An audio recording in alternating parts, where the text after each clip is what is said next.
Welcome to Magic Hour. I'm your host, Paul Chappell, and today we are reviewing Red Shoes and the Seven Dwarfs, an animated film that came out sometime last year that was met with some controversies for some fat shaming themes. I think it was judged unfairly. The movie is a retelling of Snow White and the Seven Dwarfs, and it's starring Chloe Grace Moretz as Snow White, Sam Claflin from Hunger Games fame of voicing Merlin, Gina Gershon voicing the Wicked Witch Regina.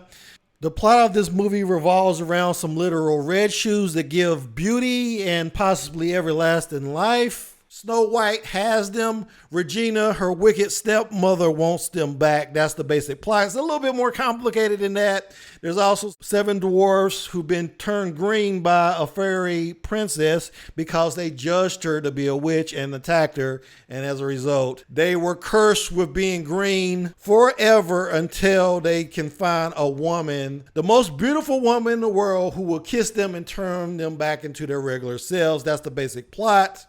But the main conflict is over these red shoes that Snow White wears that turns her into this beautiful fairy tale princess that we all know and love in those Disney movies. And here's the central conceit of this movie, that you don't judge people based on how they look. And that was probably the most important thing about this movie. It was a good lesson for your kids. If you want to know something very positive about this film, that would be the main thing I would say here. But there was some other good things about the film. Mainly, this film was very fun and inventive. It was very unpredictable.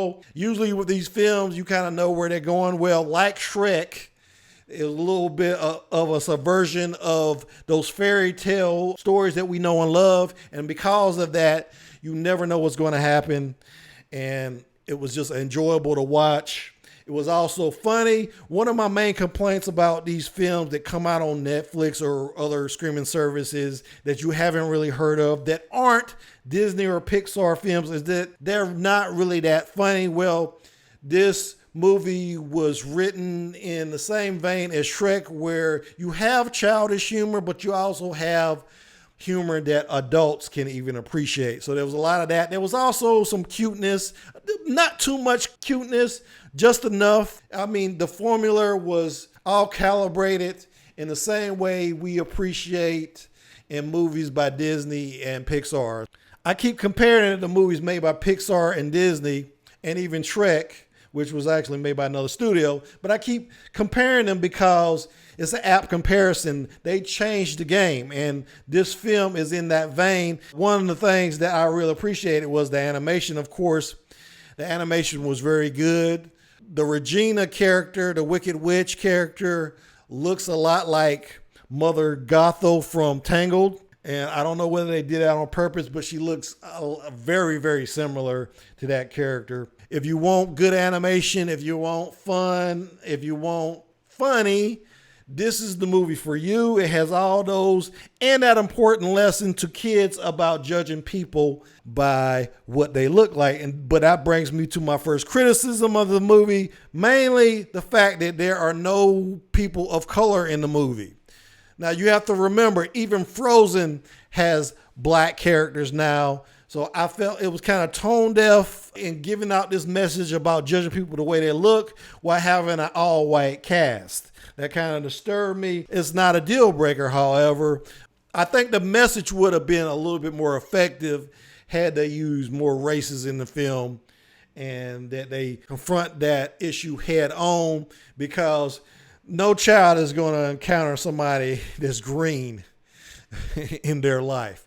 So while that was a good message, I felt like they could have went a little bit further. And the only other criticism I have for this movie is that, again, it is a little bit complex, especially for small children. I don't think they would understand the plot or follow along with the plot, but I don't think that's a deal breaker anyway. There's enough fun things in the plot for even small children to follow along. So that's not a deal breaker.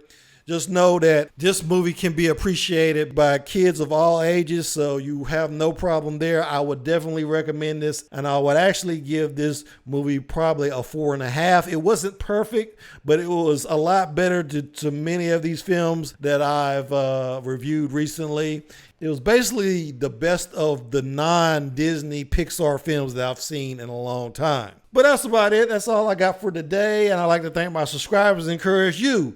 Hit that subscribe button if you aren't already a subscriber. If you are a subscriber, ring that bell so you know when my next video drops. Give me a like, give me a dislike. Comment down below and let me know what you thought of this review. And until next time, I will see you when I see you. Thanks for watching.